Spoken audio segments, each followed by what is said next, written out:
क्या? तो ट्यूशन नहीं जाती तो तेरे नंबर कैसे आएंगे? तुझे स्कूल से सब समझ आ जाता है।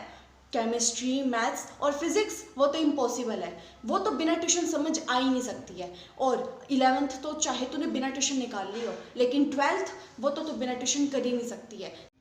आप ये सारी बातें अपने आसपास पक्का सुन रहे होंगे और अब आपके खुद के मन में भी ये डाउट आ गया होगा कि क्या सच में ट्यूशन इतना ज़्यादा ज़रूरी है। तो चलो आज इसी टॉपिक के ऊपर डिटेल में डिस्कशन करते हैं। तो सबसे पहले बात करते हैं हम 12th क्लास के बच्चों की। ऑब्वियसली उनका 12th में अब बोर्ड्स है तो उनको काफ़ी ज़्यादा उनके ऊपर प्रेशर होगा। और लेकिन उनको एक फ़ायदा भी है क्योंकि एक साल पढ़ने के बाद अब उनको इतना तो क्लियर हो गया होगा कि किस सब्जेक्ट के अंदर उनको गाइडेंस की ज़रूरत है, किस टीचर का उनको समझ आ सकता है, उनको किस चीज़ में ट्यूशन की ज़रूरत है। तो अब कुछ बच्चे अभी भी डाउट में होंगे कि ट्यूशन सच में लगवाए या और कुछ करे। तो मैं अब आपको यहाँ पर सारी वो चीज़ें क्लियर करने वाली हूँ क्योंकि ये सारी चीज़ें मैंने भी फेस करी थी। और अगर ये लग रहा हो अभी भी कि ना नहीं क्या पता अब 12th का इजी हो, कहते हैं कि 12th की फिजिक्स इजी होती है, 12th में बाकी चीज़ें समझ आने लग जाती है, तो फर्स्ट यूनिट टेस्ट तक का इंतज़ार कर लो। लेकिन उसके बाद किसी भी चीज़ का इंतज़ार मत करना, जो चीज़ करनी है उसे फाइनली अब अपना सोच लेना, ये चीज़ मुझे करनी ही पड़ेगी। तो 3 कारण हो सकते हैं, उनमें से एक कारण ही हो सकता है आपका कि आप उस सब्जेक्ट के अंदर वीक क्यों हो। तो जैसे ये कंसिडर कर लो मैं फिजिक्स के अंदर वीक हूँ, तो 3 कारण मैं बताती हूँ। अब इन तीनों में से क्या कारण हो सकता है जिसके लिए मैं वीक हूँ और इनमें से कौन कौन सा कारण है जिसके लिए मैं ट्यूशन लगवा सकती हूँ और किसके लिए नहीं। पहला कारण है प्रॉपर स्टडी मटेरियल। अब आपको स्टडी मटेरियल नोट्स ही नहीं मिल पा रहे हैं स्कूल से, तो आपको मैंने यूट्यूब पे भी कुछ चैनल्स बताए हैं, वहाँ से आप नोट्स ले सकते हो। लेकिन फिर भी नहीं मिल रहे हैं तो आप ट्यूशन पे जाओ या फिर वहाँ से सिर्फ उनके नोट्स परचेज कर लो कि ना, या फिर आपका कोई दोस्त जाता होगा उससे कह दो कि प्लीज़ मुझे अपने नोट्स शेयर कर दे। तो अगर आपको सिर्फ और सिर्फ स्टडी मटेरियल की दिक्कत है, आप पढ़ खुद सकते हो उस चीज़ से। और दूसरा हो सकता है आपको टीचर का ही समझ नहीं आ रहा है कि ना, मान लो हो सकता है वो टीचर पढ़ा अच्छा रहा हो लेकिन आपको उस चीज़ का समझ ना आ रहा हो। तीसरा कारण ये हो सकता है मोटिवेशन। अब ये जो मोटिवेशन वाली चीज़ है ना, उसके चक्कर में तो ये मत सोचो ही मत कि मैं ट्यूशन लगवाऊँ, पैसे लगवाऊँ, ये ना वहाँ पे जाऊँगा तो थोड़ा प्रेशर फील होगा। जिसको नहीं पढ़ना है ना वो ट्यूशन के बाद भी नहीं पढ़ेगा कि ना, सिर्फ ये सोच रहे हो कि ट्यूशन पे चले गए, स्कूल में चले गए, तब नंबर आएंगे ही आएंगे। मेन पॉइंट है सेल्फ स्टडी करने का, क्योंकि मेरे जितने भी फ्रेंड्स हैं इस बार जिन्होंने भी टॉप किया आर्ट्स में, कॉमर्स में या फिर साइंस स्ट्रीम में, ऑलमोस्ट सभी के सभी बच्चे विदाउट ट्यूशन टॉप करे हैं कि कोई भी ट्यूशन नहीं लेके रखा हुआ था। क्या बोल रही हूँ मैं, सभी बच्चों ने बिना ट्यूशन के टॉप किया है। और मैंने भी कोई ट्यूशन नहीं लिया था अभी 2 साल। और आप वही चीज़ करना, अगर 12th में आपको ये है ना कि मैं अच्छे से सारा पढ़ लूँगा, बस मुझे लास्ट में रिवीजन के लिए कोई चाहिए होगा कि कोई मेरे टेस्ट लेता रहे, मुझे बताए कि मेरी मिस्टेक्स कहाँ पर है, तो यही सोच लो जो रिवीजन बैच हर ट्यूशन का स्टार्ट होता है बोर्ड से 1-2 महीने पहले का, वो ज्वाइन कर लो।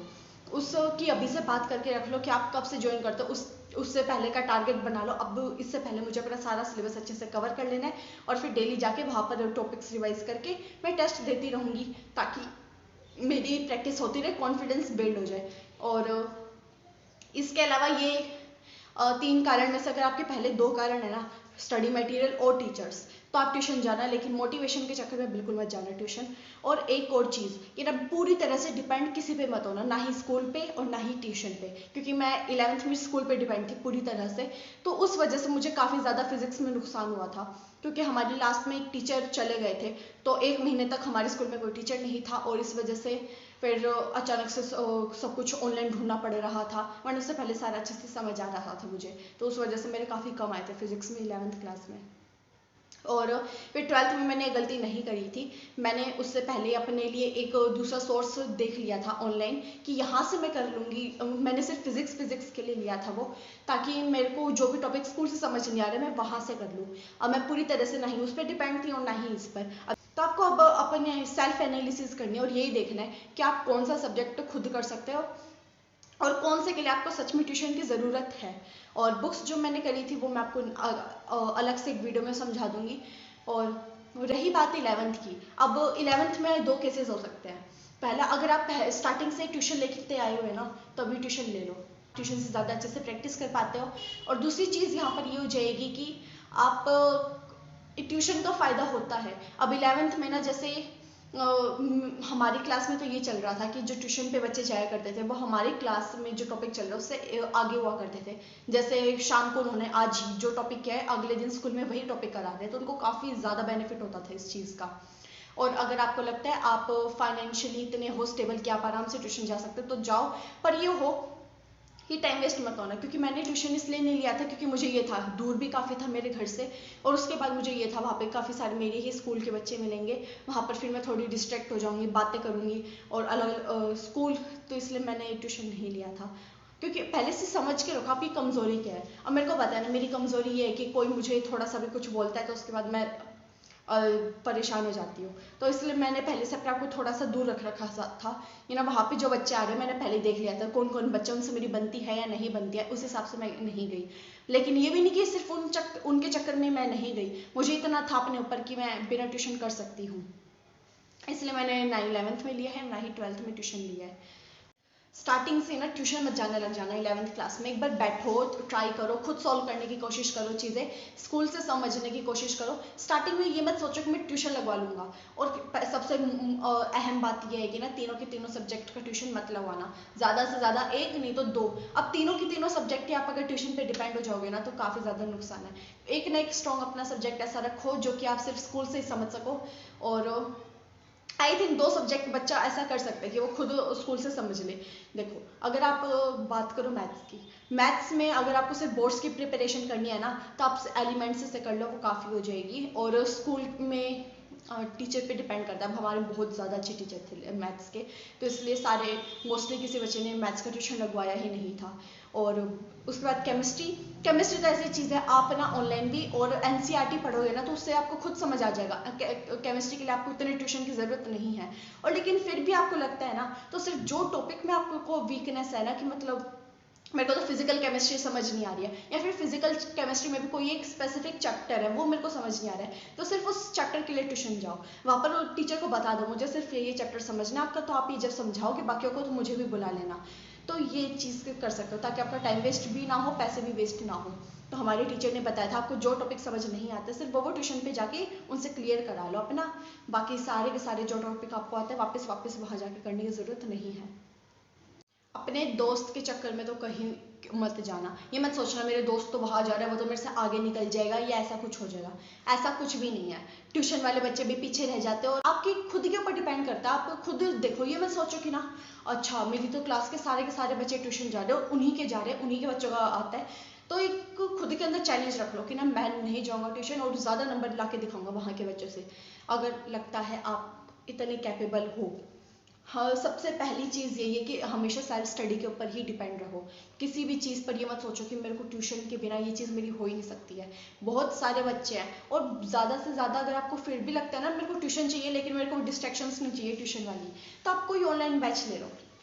अब देखो ऑनलाइन बैच की, अब जैसे रोज ट्यूशन जाते हो वहाँ और ऑनलाइन बैचेस में सिर्फ ये फ़र्क है कि ऑनलाइन बैच के टाइम आपको खुद अपने आप को देना पड़ेगा मोटिवेशन, हाँ बैठ करना पड़ेगा यह काम। लेकिन ट्यूशन का एक प्रेशर होता है, वहाँ से वो फ़ोन कर देंगे कि क्यों नहीं आए हो आज, तो एक वो हो जाता है कि वहाँ पे रेगुलरिटी खुद ही बन जाती है। लेकिन ऑनलाइन में आपको खुद बनानी पड़ती है काफ़ी ज़्यादा हिम्मत से, बार बार होता है। पर मैं कहूँगी ऑनलाइन ले लो, क्योंकि पसीने आगे पंखा तक नहीं चला रखा मैंने। मैं किस टॉपिक में वीक हूँ पहले से उसको ना स्ट्रॉन्ग रखो। ये मत सोचना कि ना अच्छा मेरे तो मैथ्स और केमिस्ट्री अच्छी है इन पे ज़्यादा फोकस कर लेता हूँ और फिजिक्स को छोड़ ही देता हूँ। बिल्कुल भी ये गलती मत करना, तीनों के इक्वल मार्क्स होते हैं। और जैसे मेरी सबसे ज़्यादा अच्छी मैथ्स थी, फिर chemistry and then physics. Physics को तो मैं अच्छे में गिन भी नहीं सकती हूँ। लेकिन फिर मैंने जो लास्ट 1 महीने में जो चीज़ें करी थी मैं आपको वो अलग से बता दूंगी जब 1 महीना रहेगा बोर्ड्स के टाइम, उस टाइम के लिए वो टिप्स हैं। अभी से वही करने लगोगे तो फिर क्या फ़ायदा अभी पर, लेकिन रेगुलर करो। कोई भी बुक ले लो आप लोग, बस उसको ना रेगुलर सॉल्व करना शुरू कर दो। और ये टीचर सबसे बड़ी एक चीज़ मुझे ये लगी, हमारे टीचर्स ने हमें फालतू में बहुत ज़्यादा डरा दिया था। एनसीईआरटी खतरनाक है, होगी नहीं तुम लोगों से फिजिक्स की सारे, बल्कि हो जाती है फिजिक्स की एनसीईआरटी और आराम से थोड़े से कॉन्सेप्ट अपने क्लियर रखोगे तो। लेकिन डरा इतना दिया था ना, खोलने का मन नहीं किया था। मैं ईमानदारी से बताऊँ, मैंने 11th में सिर्फ और सिर्फ स्टार्टिंग के 1-2 क्वेश्चन में जाते थे ना, वन वर्ड के ये वाले, वो एमसीक्यू में आ जाते थे पेपर में, तो सिर्फ मैंने वो करे। 11th में मैंने एनसीईआरटी के वो न्यूमेरिकल्स करे ही नहीं, डरा इतना रखा था होंगे ही नहीं, होंगे ही नहीं, तो मैंने वो नहीं करे, मैंने दिनेश से करे थे। इसके अलावा 12th क्लास में भी सारे टीचर्स कह रहे थे करो एनसीईआरटी करो, सेम टू सेम क्वेश्चन उसी में से आते हैं। तो मैंने लास्ट के जो चैप्टर्स थे ना, उनके तो मैंने थोड़े एनसीईआरटी मतलब आंसर्स पढ़ लिए थे, और कुछ की न्यूमेरिकल्स करती थी, जैसे वो full wave rectifier, half wave rectifier, उस टाइप के क्वेश्चन कर लिए थे। लेकिन स्टार्टिंग में मैंने तब भी नहीं करी थी एनसीईआरटी, और मैं कहूँगी कर लेना, कॉन्फिडेंस अच्छा हो जाएगा, बाद में इधर उधर घूमते फिरोगे, क्योंकि कुछ ना थोड़ा टाइम चाहिए एनसीईआरटी को अच्छे से सॉल्व करने के लिए। तो मैं ये कहूँगी कि ना, अगर देखो 2 केसेस बना लेते हैं फाइनल अब लास्ट के, चाहे तुम 11th में हो चाहे तुम 12th में हो।